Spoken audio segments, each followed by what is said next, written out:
안녕하세요. 오렌지 가나안교회 매일 만나 시간입니다. 오늘 본문 시편 73편 1절에서 14절까지 읽으면서 매일 만나 시작하도록 하겠습니다. 하나님이 참으로 이스라엘 중 마음이 청결한 자에게 선을 행하시나 나는 거의 넘어질 뻔하였고 나의 걸음이 미끄러질 뻔하였으니 이는 내가 악인의 형통함을 보고 오만한 자를 질투하였음이로다. 그들은 죽을 때도 고통이 없고 그 힘이 강건하며 사람들이 당하는 고난이 그들에게는 없고 사람들이 당하는 재앙도 그들에게는 없나니 그러므로 교만이 그들의 목걸이요 강포가 그들의 옷이며 살찜으로 그들의 눈이 솟아나며 그들의 소득은 마음의 소원보다 많으며 그들은 능욕하며 악하게 말하며 높은 데서 거만하게 말하며 그들의 입은 하늘에 두고 그들의 혀는 땅에 두루 다니도다. 그러므로 그의 백성이 이리로 돌아와서 잔에 가득한 물을 다 마시며 말하기를 하나님이 어찌하랴 지존자에게 지식이 있으랴 하는도다. 볼지어다 이들은 악인들이라도 항상 평안하고 재물은 더욱 불어나도다. 내가 내 마음을 깨끗하게 하며 내 손을 씻어 무죄하다 한 것이 실로 헛되도다. 나는 종일 재난을 당하며 아침마다 징벌을 받았도다. 아멘. 민수기 매일 만나를 모두 마치고 오늘부터 시편을 함께 나누게 됩니다. 오늘 함께 읽은 시편 73편은 시편 제3권에 속하는 책입니다. 시편 73편부터 89편에 이르가는 이 제3권에 속하는 것이 오늘 함께 읽은 시편 제73권입니다. 편의상 시편의 주제가 바뀌기 때문에 시기가 바뀌기 때문에 그리고 시편의 사용 용도가 바뀌기 때문에 시편은 총 5권으로 구성이 되어 있습니다.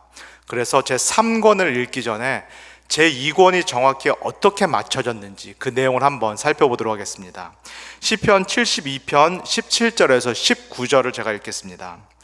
그의 이름이 영구하며 그의 이름이 해와 같이 장구하리로다. 사람들이 그로 말미암아 복을 받으리니 모든 민족이 다 그를 복되다 하리로다.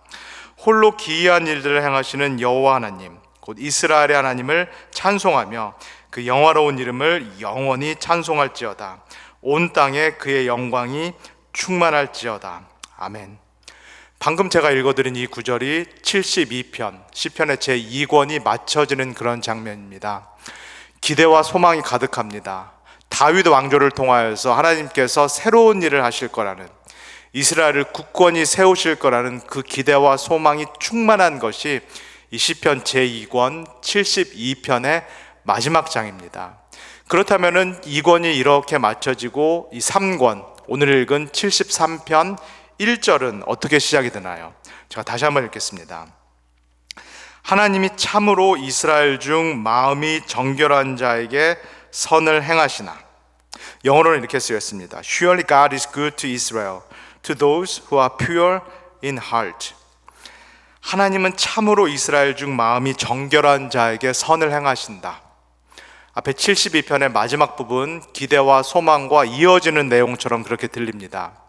그리고 시편 1편 하나님께서는 복 있는 자를 정말로 사랑하시고 하나님의 율법을 잘 지키고 마음을 깨끗하게 하는 사람에게 축복을 주신다라는 이 시편 전체의 메시지와도 어울리는 것으로 보입니다. 그러나 성경을 좀 자세히 읽을 필요가 있겠습니다.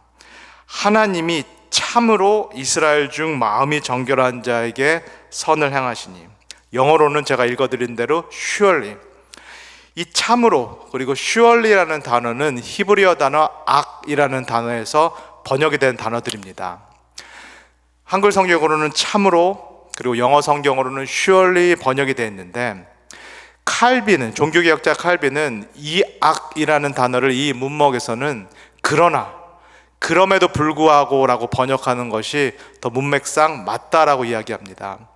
저도 그러나 그리고 그럼에도 불구하고 라고 이 악을 번역하는 것이 더 문맥에 가까워 보입니다. 그러면 어떻게 읽을 수 있을까요? 하나님은 그러나 그럼에도 불구하고 이스라엘 중 마음이 정결한 자에게 선을 행하신다. 실상은, 눈으로 확인되는 현실은 하나님께서 그렇게 하시지 않는 것처럼 보이는데, 그럼에도 불구하고 그러나 하나님은 마음이 정결한 이스라엘 백성에게 선을 행하신다. 73편 전체의 결론이 1절 맨 앞에 등장합니다. 이 1절에 나오는 신앙 고백은 단순한 신앙 고백이 아닙니다.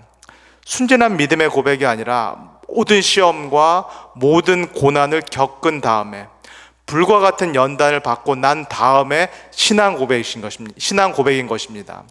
하나님은 진실로, 그러나 그럼에도 불구하고 마음이 깨끗한 사람, 하나님의 말씀을 진실로 따르는 사람에게 복을 주신다라는 신앙 고백이 맨 앞에 73편 1절에 등장합니다. 그렇다면 이 믿음의 결론에 도달하기까지, 불과 같은 연단을 통하여서 이 믿음의 결론에 도달하기까지의 시험이 과연 무엇인가? 그 내용에 대해서 이 시편 73편의 다음 내용들이 묘사를 합니다. 제가 2절과 3절을 읽겠습니다. 나는 거의 넘어질 뻔하였고 나의 걸음이 미끄러질 뻔하였으니 이는 내가 악인의 형통함을 보고 오만한 자를 질투하였음이라. 여기서 말하는 넘어질 뻔하다 그리고 미끄러질 뻔하다라는 이런 표현은 어떤 걷고 있는 길에서 경로를 이탈할 뻔했다, 넘어질 뻔했다라는 내용과 같습니다. 그리고 성경에서 나오는 길이라는 상징은 생명 그 자체 그리고 삶 그 자체를 말합니다. 예수께서 내가 길이요 진리요 생명이다라고 말씀하셨을 때 그 의미입니다. 이 시편 기자가 하나님께서 말씀하신 그 길을 걷고 있었는데, 하나님께서 말씀하신 복된 길, 율법을 따르는 길, 그래서 좁을 수밖에 없는 그 생명의 길을 걷고 있었는데 어떤 것을 바라보면서 내가 넘어질 뻔했다, 내가 경로에서 이탈할 뻔했다, 내가 미끄러져서 죽을 뻔했다라고 이야기를 하고 있습니다. 그렇다면은 이 시편 기절을 넘어뜨릴 만했던 그것은 무엇인가? 3절입니다. 내가 악인의 형통함을 보고 오만한 자를 질투하였음이로라. 영어로는 이렇게 쓰였습니다. For I envy the arrogant when I saw the prosperity of the wicked. 제가 지난번에 주일 설교에서 한번 말씀드린 것처럼 많은 문제가 보는 것에서부터 시작이 됩니다. 우리가 무엇을 보는가, 우리가 무엇을 집중해서 바라보는가를 통해서 우리 삶에 많은 것들이 일어나고 우리가 많은 것들을 결정을 하게 됩니다. 지금 이 시편 기자가 보는 것, 그냥 보는 것이 아니라 시간을 들여서, 공들여서, 집중해서 열심히 바라보는 것은 무엇인가요? Prosperity of the wicked, 악인의 형통함입니다.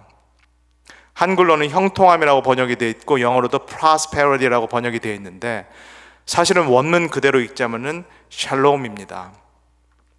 악인의 삶에 샬롬이 이루어지는 것, 모든 부분에서 충만한, 모든 부분에서 부족함이 없는 상태가 샬롬인데, 의인의 삶이 아니라 악인의 삶에서 샬롬이 이루어지는 것을 보고 이 시편 기자가, 지금까지 의롭게 산 이 시편 기자가 내가 넘어질 뻔했다, 내가 나의 삶의 경로에서 이탈할 뻔했다라고 이야기합니다. 바라보면서 시작했고 악인이 잘 되는 것을 보고 질투했고 질투하면서 모방하고자 하는 그런 마음까지 생겼다는 것입니다. 나도 저런 삶을 살아볼까? 내가 지금까지 살았던 이 삶에서 벗어나서 나도 저런 삶을 살면서 나도 저 사람이 누리는 그 샬롬, 그 형통을 누려볼까라는 그런 마음이, 그런 시험이 강력하게 들었다는 이야기입니다. 그렇다면은 이 악인의 샬롬, 악인의 형통함이라는 것은 어느 정도일까요? 4절에서 5절을 읽겠습니다. 그들은 죽을 때도 고통이 없고 그 힘이 강건하며 사람들이 당하는 고난이 그들에게는 없고 사람들이 당하는 재앙도 그들에게는 없나니. 영어 성경을 읽으면 더 생생합니다. They have no struggles. Their bodies are healthy and strong. They are free from common human burdens and they are not plagued by human ills. 우리가 성경을 통해서 아는 대로, 그리고 실제로 경험하는 것처럼 하나님은 의인에게나 악인에게나 동일하게 햇빛과 비를 내려주십니다. 하나님은 의로운 사람이거나 하나님을 믿는 사람이거나 그렇지 않은 사람에게나 동일하게 생로병사의 과정을 겪게 하십니다.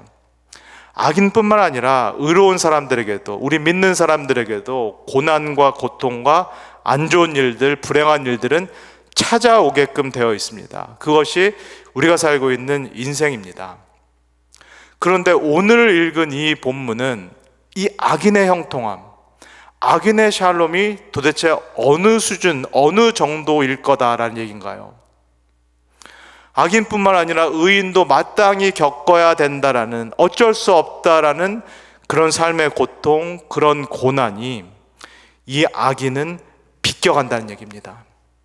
이 악인은 일반적인 고난, 일반적인 고통, 병, 심지어는 모든 사람들이 맞닥뜨릴 수밖에 없는 그 죽음도 너무나 평안하게, 정말로 잠든 듯이 죽는 어떤 그런 너무나 평안한 상태를 이 악인이 경험하고 있다라는 이야기입니다. 이 고난을 이 부자 같은 사람들, 이 악인이 자신이 갖고 있는 물질로 해결할 수 있다라는 그 차원이 아닙니다. 여러 가지 어려움들, 고난이 닥쳤는데 물질이 많기 때문에, 한마디로 돈이 많기 때문에 자신이 가진 것들로 이것을 해결할 수 있는 것이 아니라, 그런 상태가 아니라 지금 이 악인은 이 모든 고난들, 이 모든 고통들을 경험하지 않는 그런 상태. 누가 봐도 이것은 하나님께서 이 사람을 축복했기 때문에 이 모든 것들이 경험되지 않는 것 아닌가. 하나님께서 이 악인과 함께 하시기 때문에 이 사람은 특별하게 모든 사람들이 겪는 이 고난, 고통을 겪지 않는 것이 아닌가. 이런 생각이 들 정도의 삶을 이 악인이 겪고 있다라고 이야기합니다. 그렇다면 이러한 삶을 사는 악인의 실제 삶은 어떤가? 6절에서 9절을 읽겠습니다. 그러므로 교만이 그들의 목골이요, 강포가 그들의 옷이며, 살찜으로 그들의 눈이 솟아나며, 그들의 소득은 마음의 소원보다 많으며, 그들은 능욕하며 악하며 말하여 높은 데서 거만하게 말하며, 그들의 입은 하늘에 두고 그들의 혀는 땅에 두루 다니도다. 시편이 노래, 시이기 때문에 여러 가지 상징물들을 사용합니다. 지금 여기서 말하는 여러 가지 상징물들도 이 악인의 실제 삶, 말투, 행동, 그리고 다른 사람들을 대하는 그 태도들에 대한 묘사입니다. 교만이 그들이 목에 걸고 있는 휘황찬란한 목걸이다. 그리고 강포, violence, 다른 사람들을 함부로 대하는 것이 그들이 입고 있는 옷이다. 오늘날 다른 표현으로 이러한 삶을 저희가 상징한다면, 묘사한다면 어떤 표현이 적절할까요? 갑질입니다. 한마디로 이러한 사람들은 말이라든가 행동으로 다른 사람들 위해 군림하고 갑질을 하는 그런 삶, 그런 삶을 살고 있다라고 시편 기자가 묘사를 합니다. 그리고 살찜으로 솟아난 눈, 너무나 부유해서 너무나 좋은 음식들을 많이 먹어서 실제로 눈이 튀어나올 정도로 살찜으로 솟아난 눈이라고 표현합니다. 오늘날 우리에게 익숙한 상징 묘사로 바꿔보면 어떻게 할 수 있을까요?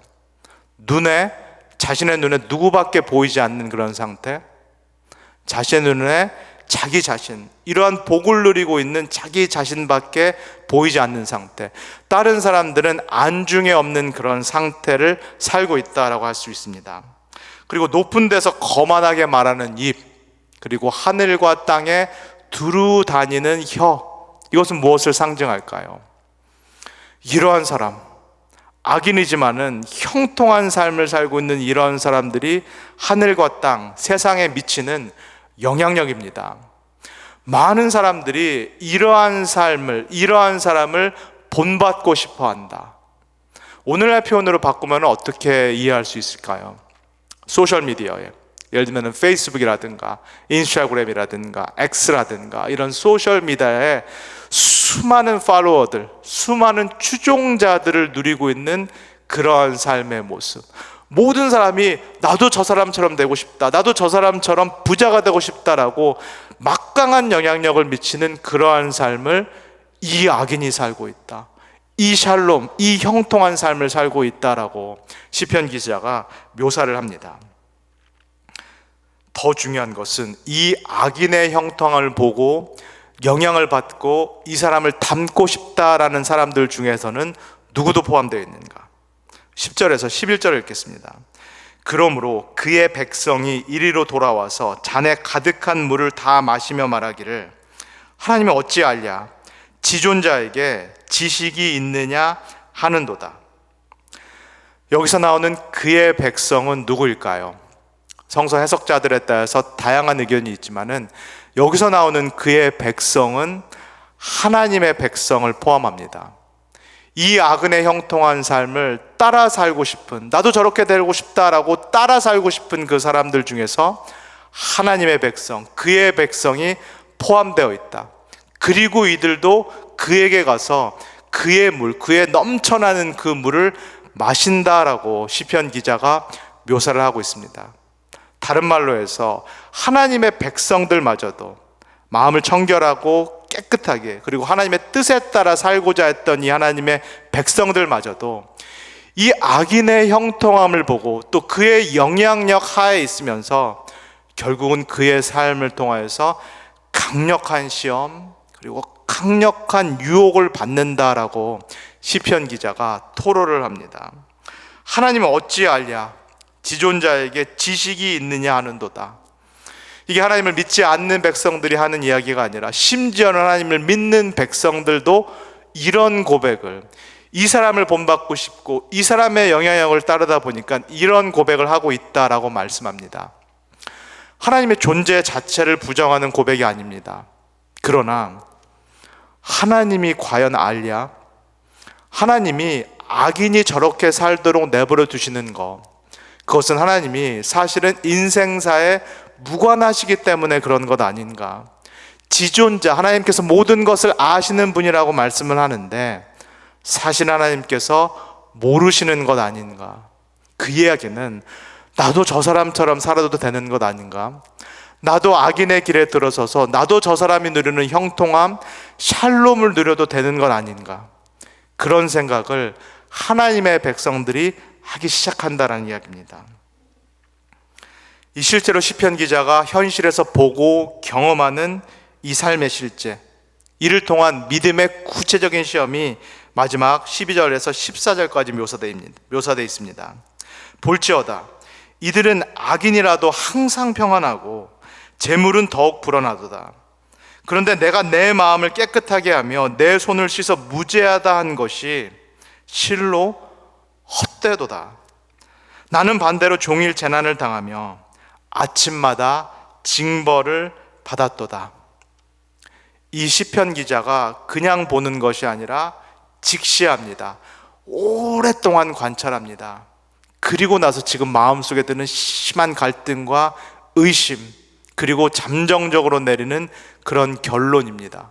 볼지어다, 자세히 보자. 의인이 아니라, 하나님의 말씀과는 다르게 의인이 아니라 악인이 복을 받고 있다. 의인이 형통하는 것이 아니라 악인이 샬롬의 삶을 누리고 있다. 그렇다면은 지금까지 의롭게 살고자 했던 나의 삶은 무엇이 되는가?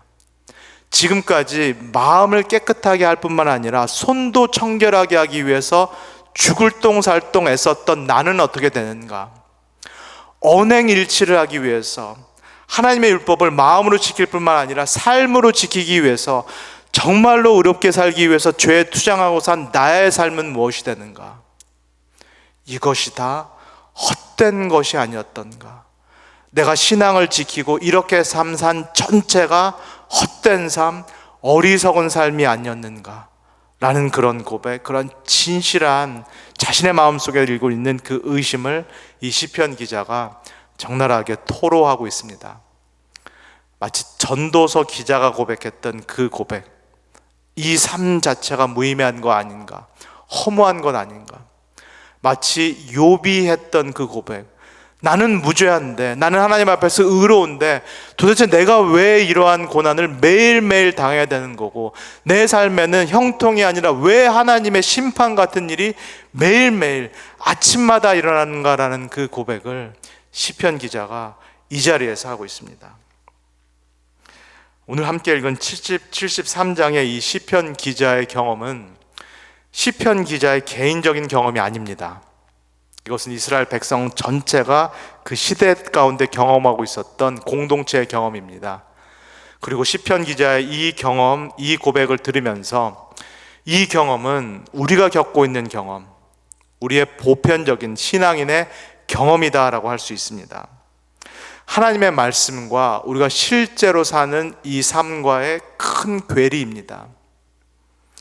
하나님의 말씀, 의인이 형통한 삶을 살 것이고 악인은 하나님의 심판을 받을 것이다, 하나님의 저주를 받을 것이다 라는 그 말씀이 모세오경 전체에 가득한데, 이것이 신명기가 거듭해서 말하고 있는 그 내용인데, 그리고 시편 1편도 정확하게 이렇게 시작을 했는데, 그러나 시편 기자가 73편에서 고백하고 있는 대로 삶은 정반대다라는 것입니다.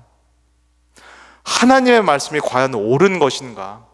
내가 정말 이 하나님의 말씀이 옳다라고 계속 따라가도 좋은 것인가? 하나님께서 나의 삶뿐만 아니라 사실은 세상사 전체에 대해서 관심이 없으신 거 아닌가? 모르시는 거 아닌가? 아니면 알더라도 개입하지 않으시는 건 아닌가? 개입해서 해결하실 능력이 없으신 거 아닌가? 이러한 신앙 가운데 일어나는 정직한 질문, 의심들을 시편 기자가 73편에서 토로하고 있습니다.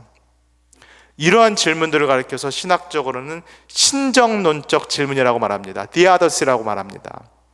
하나님의 의로움, 하나님의 공의로움, 하나님의 능력에 대해서 신앙인으로서 삶의 괴리를 겪을 때 던지는 그 질문들을 시편 기자가 우리와 함께, 그리고 우리를 대신해서 여기서 던지고 있습니다.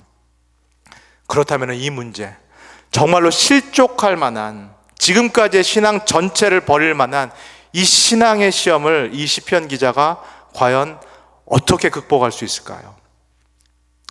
그 답은 내일 만나, 73편 15절부터 나오는 내일 만나를 통해서 저희가 함께 찾아보도록 하겠습니다. 오늘 우리가 73편을 같이 읽으면서 깨닫게 되는 것은 직시입니다. 영어로 confrontation입니다. 현실, 일어나고 있는 일들을 피하지 말라, 바라보라라고 말씀합니다. 신앙의 눈으로 쉽게 정당화하거나 그럴 거다, 하나님의 섭리가 다 해결해 주실 거다라고 쉽게 덮지 말자라는 말씀입니다. 오히려 정직하게 일어나고 있는 일, 이 불의한 일, 이 불공정한 일, 도저히 이해가 안 되는, 심지어는 신앙의 의심이 들 정도의 그 일들, 내 삶에 일어나는 고난과 고통과 불합리한 일들을 정확히 바라보라라고 시편 기자가 우리에게 말씀합니다. 그걸 붙잡고 씨름하라라고 말씀합니다. 이 시간을, 이 고난과 고통을 피하거나 하나님께서 해결해 주시겠다라고 그저 미뤄두지 말고 통과하고 씨름하고 부딪히라고 시편 기자가 우리에게 강력하게 권고하고 있습니다. 우리 성도님들 가운데에서 지금 이런 시간 통과하고 계신 분 계신가요? 심지어 하나님을 믿는 신앙마저도 버리고 싶은 그런 상황에 계신 분 계신가요? 내가 정말로 이렇게 신앙생활 한 거, 내가 정말로 하나님의 말씀을 이렇게 따랐던 거, 이 모든 것들을 버리고 싶을 만큼 이 모든 것이 헛된 거 아닌가, 무의미한 것이 아닌가라고 생각할 정도의 그 정도의 시험, 그 정도의 고난의 시간을 통과하고 계신 분 혹시 계신가요? 직시하시기를 소원합니다. 피하지 마시고 직시하시고 컨프런테이션 하시기를 소원합니다. 씨름하시고 부딪히시고 하나님께 탄원하시기를 소원합니다. 이 시간이 반드시 필요했기 때문에 성도님께 주어진 줄 믿습니다. 이 시간을 통과하면서 이전에 없었던 성숙한 믿음, 불과 연단을 통과한 그 성숙하고 강인한 믿음으로 나아갈 수 있는 우리 성도님 되시기를 주님의 이름으로 간절히 소원합니다. 기도하겠습니다.